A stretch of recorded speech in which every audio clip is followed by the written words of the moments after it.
Hello there, Patricia here.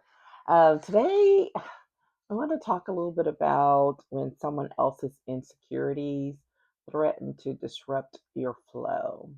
I know that there have got to be a few people out there who understand what I mean by all of this before I even get into any details, right? Because it's really common in the workplace and personal relationships, it comes up all the time.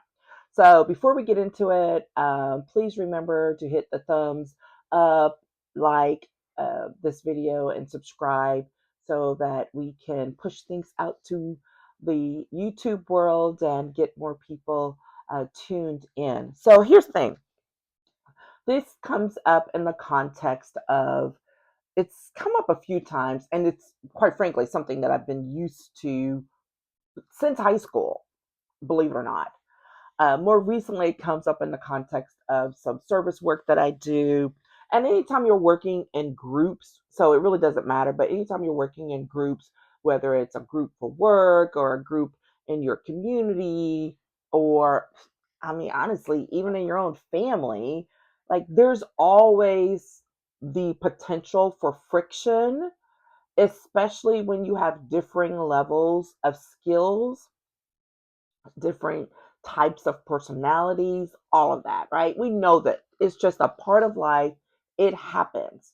However, things get taken to a new level when someone who expresses their insecurity about you or another person that's a part of the group, and instead of being a little more honest, most people aren't going to be honest about their insecurities.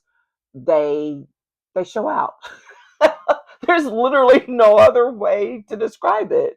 They just show out, and most often that insecurity is based in, like, if they're intimidated by you or someone in the group, if they uh, feel inadequate about the contribution that they can bring, and they feel threatened by it, right? They feel threatened by someone else's presentation of what seems to them in some way a higher level of confidence, of skill, of knowledge. I don't know, whatever it might be. And I say this because since I was in high school, swear, I used to have these issues with girls in particular who would always be wanting to, like, get them up in my face and fight or something. First of all, I was never the fighter type. That was my sister. I was never the fighter type. I will talk you to death, or argue with you with my words, but hitting using hands, never gonna happen. So that was always the weird thing. And but that was it. And I learned later that folks would say, well, they're kind of, intimidated because you're really smart and you're all, whatever, and you're doing all of these things. And me personally, back then, throughout my college career, through my work career, I'm always so hard on myself. I truly, most of the time, did not see that. I was like confused. I was like, what are you talking about? And so that's how I come to recognize it sooner, is because I've been dealing with the issue for so long, but it still catches me off guard. It still makes me go like, what in the world? Why? Because most of the time I don't think I'm trying to come across as, Miss Know It All, or really confident or whatever, to try to uh, cause someone to be intimidated or something like that. Not at all. I think, however, as I've gotten older with years, I've become more secure in myself and to speak or approach situations with confidence. And literally, just because of the experiences I've had, both professionally and personally, I've dealt with some stuff, right? Like, I have dealt with some high level crisis management issues, such that some of this little penny ante stuff, I was like, okay, why are we wasting our time with this? And I guess some people could take that as, I would think they take it as being dismissive, not something that you need to be intimidated by, but whatever, we're all different. That said, I can look back and see over the years where it would come up. Again, most of the time I was clueless about it until someone pointed it out to me. And I always used to love the conversations with my hairstylist. He was funny, and he still is hilarious.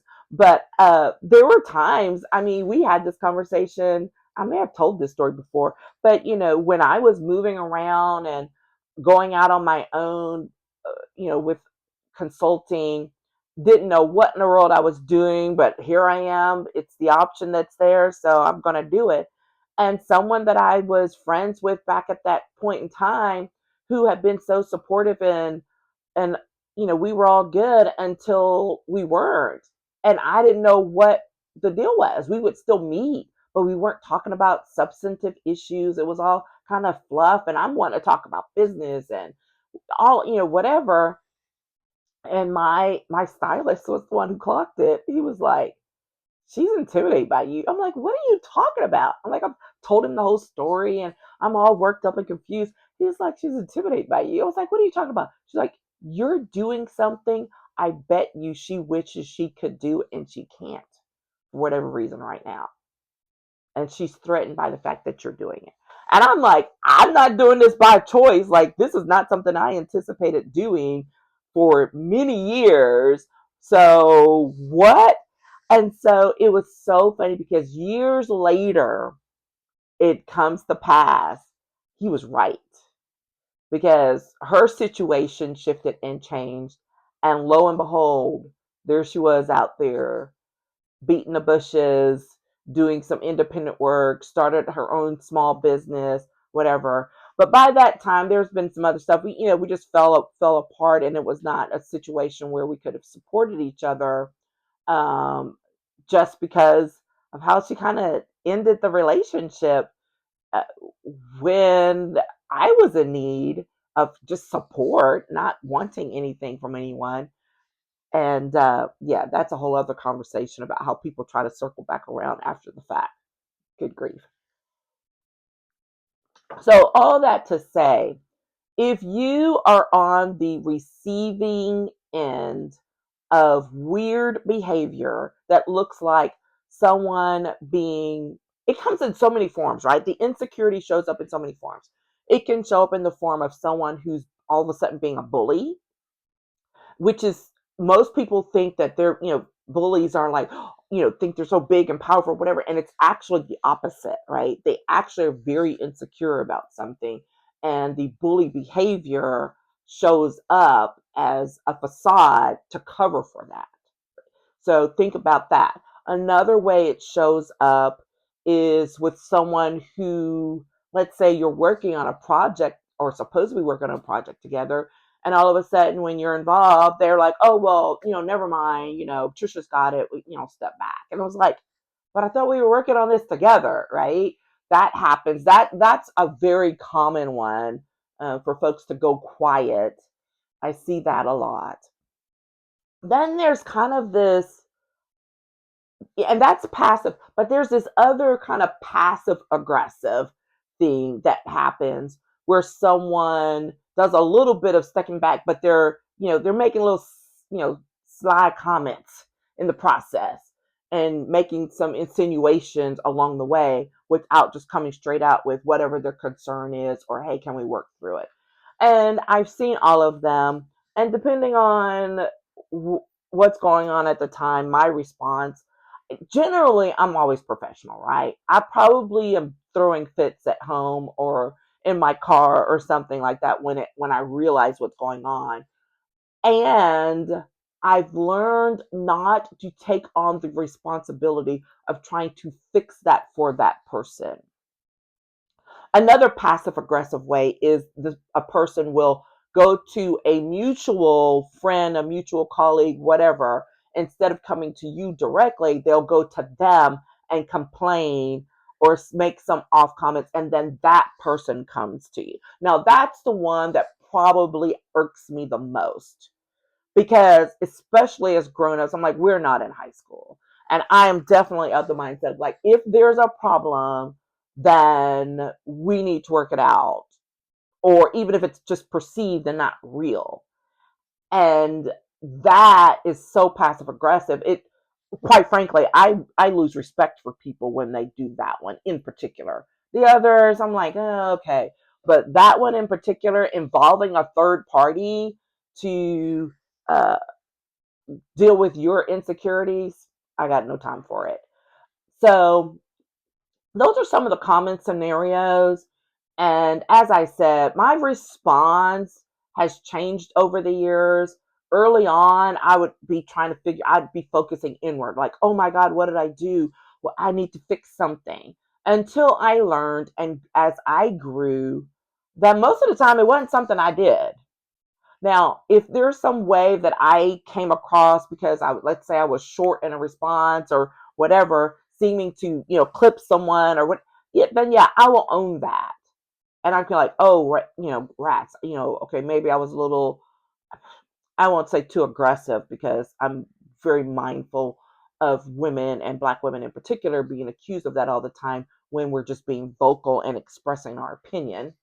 So I won't say that, because that's another thing that will come into play. But I will say that as I grew as a person, uh, personally, professionally, I learned to stop looking inward and blaming myself for someone else's problem, because that's really what it is.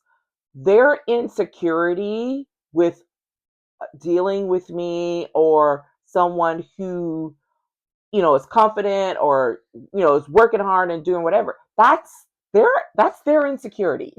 Like, that's literally their problem.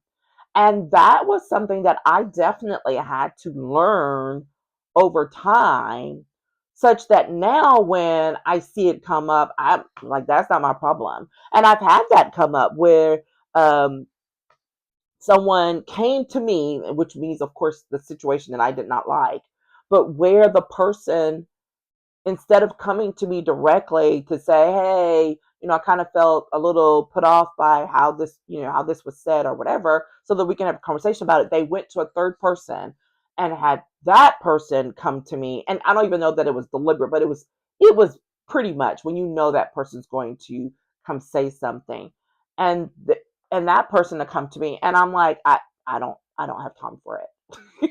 I just simply, I said, I have no problem. I don't have a problem with that person. If they have a problem with me, then they need to come to me. But what is completely out of line is to bring this third party, to bring you, the third party, into this conversation and expect me to, quote, change or do something about it. Not having it. Because it's not professional. If it's in a professional setting, it's not, it's not a grown up. I mean, this is some high school stuff, right? I don't have time for it. What do they say? At this big old age, I do not have time for it. And I want to encourage, if you are someone, especially a woman, who is decisive, who does come across as very confident and all of that, not to suddenly try to internalize someone else's problem. And this happens a lot for younger professionals, when you're in your young 20s, things like that, and into your 30s. And it still can happen as you get older, but as you get older, you also get wiser and realize, that's not my problem. But you can recognize how you need to maybe interact with someone differently, not by making yourself less, but by recognizing that they have issues that they need to deal with. So perhaps we're not going to interact so closely. But when you're in your younger years, especially as a young professional, you may not know, because you're just trying to, you're trying to get ahead, you're trying to do the thing. and someone else who's insecure can use their insecurities to undermine you and cause you emotional and professional damage. So I'm encouraging you right now to take stock of you, not them. Yes, recognize it for what it is, but take stock of yourself and to not downplay who you are, your strengths, your knowledge, your intellect because of someone else's insecurity. Bottom line. If and you're one of those people who is insecure and you've made it this far into the video, kudos to you, first of all. And I encourage you to really go do some deep reflection work. And if that includes getting a coach, if that includes talking to a therapist or talking to someone that you trust who will tell you the truth and not just, uh, uphold the nonsense, I encourage you to do that. Journaling is a fantastic start, right? I always encourage people to take pen to paper and write it out because you will learn a lot about yourself when you do that. I've done that for years. I still do it. And I'm still learning about myself in all types of situations. So I think that that is a great place to start while you then figure out what other things you need to focus on to grow as a person and where you need to get that support to do it, right? So those are my thoughts about when someone's insecurities threaten to interrupt your flow. Don't let the flow be interrupted. Bottom line, if you didn't get that already, don't let your flow be interrupted. Don't interrupt somebody else's flow, right? I think it was it Tabitha Brown that has that, go have a fantastic day or have a wonderful day. And if you can't have a wonderful day, then don't go messing up somebody else's. Same philosophy here. Same philosophy here. Take Tabitha Brown's little closing statement to heart and apply it to your situation in whichever way it applies. All right. So glad to be here. Don't forget to hit thumbs up or subscribe if you haven't already, and to share this out with other folks because I love working with professional women and entrepreneurs who are looking to level up their lives and their careers, and to do so though with clarity and with purpose, and to do so authentically, right? There's so many things we need to do on a regular basis, and life can get complicated, and it doesn't have to be as complicated, or we can make it less so the clearer we get about who we are and how we want to approach the world, both internally and externally. And I love having conversations with people about that. And that's what this channel is really focusing on, all those things, both for personal and professional development purposes. Okay, here's my little closing statement is you need to remember that celebrating you is a power move. So go make that move today and celebrate something for yourself. I don't care how small it is, nothing is too small. Go celebrate today. All right, take care and we'll talk again tomorrow.